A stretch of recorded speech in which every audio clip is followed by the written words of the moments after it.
Voici les épices que je vais passer au mixeur.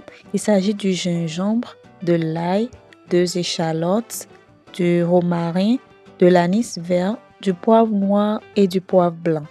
Sentez-vous libre d'utiliser vos épices préférées.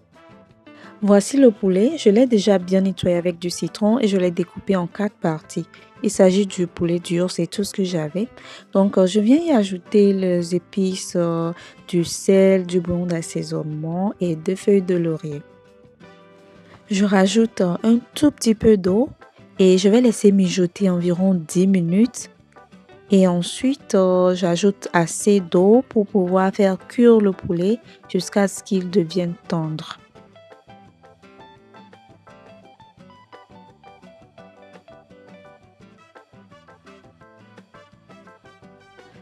Pendant que le poulet est en train de cuire, je vais venir torréfier la farine de maïs et je vais le faire à feu doux complètement, torréfier jusqu'à ce que la farine de maïs change de couleur et devienne marron.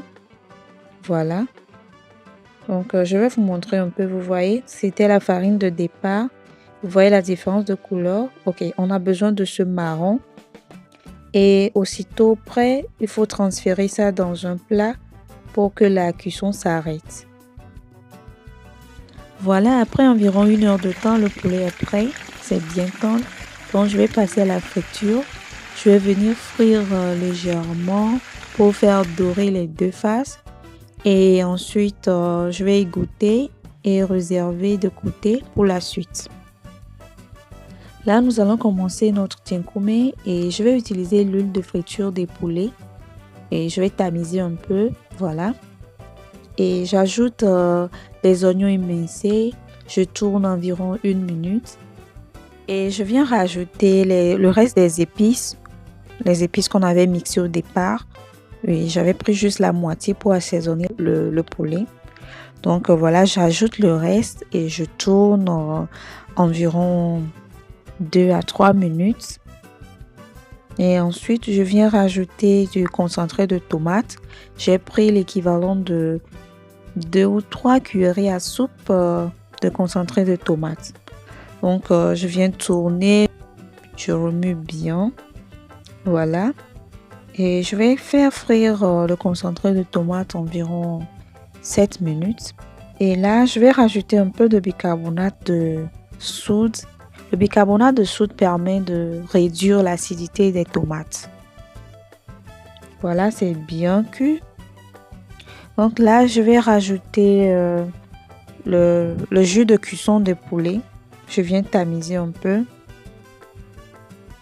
Je mélange bien pour voir la consistance. Et ensuite, je vais rajouter un peu d'eau. Là, je vais goûter pour ajuster l'assaisonnement. Il me faut un peu de sel et de bouillon. Donc, je vais laisser bouillir. Mais en attendant, je vais venir délayer la farine de maïs qu'on a torréfiée. Je vais venir délayer ça dans de l'eau. Donc, j'ai pris juste une petite partie de la farine. J'ai pris environ 1/3 de la farine. Voilà, que je vais bien délayer dans de l'eau. Et dès que l'eau bouge, je vais venir ajouter la farine délayée. Je mélange bien. Et voilà, je vais encore couvrir et laisser bouillir.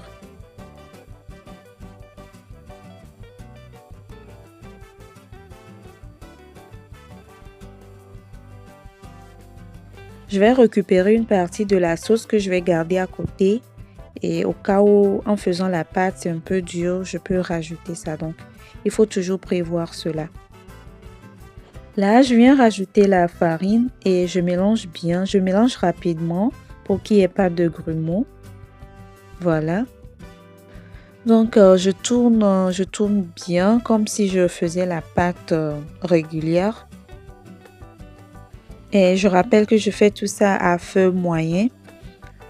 Donc, après avoir tourné quelques minutes, je vais venir couvrir et laisser cuire à feu doux cette fois-ci, environ 5 minutes. Voilà.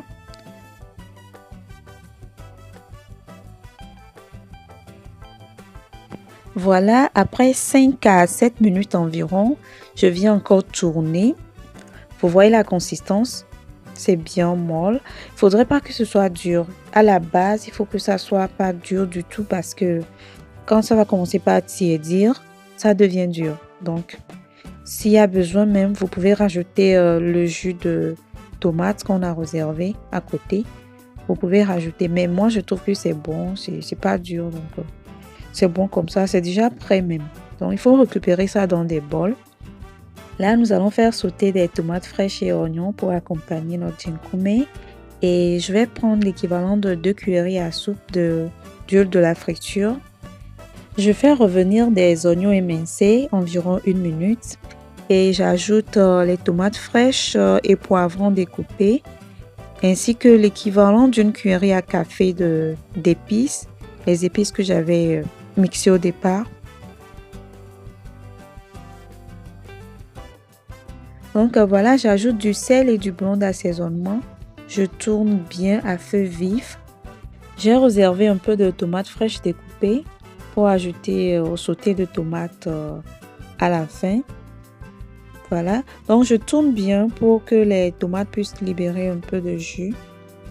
Et voilà, j'ajoute mes tomates fraîches découpées. Je tourne environ 5 secondes parce que je ne veux pas que ça fonde complètement. Voilà, c'est prêt. Je vais passer au dressage. Voilà comment réaliser un bon et délicieux ginkoumé. C'est un plat idéal pour les moments de fête. J'espère que vous avez aimé cette recette. Si c'est le cas, n'oubliez pas de liker pour nous encourager, ok? Commentez, partagez avec vos amis et surtout abonnez-vous.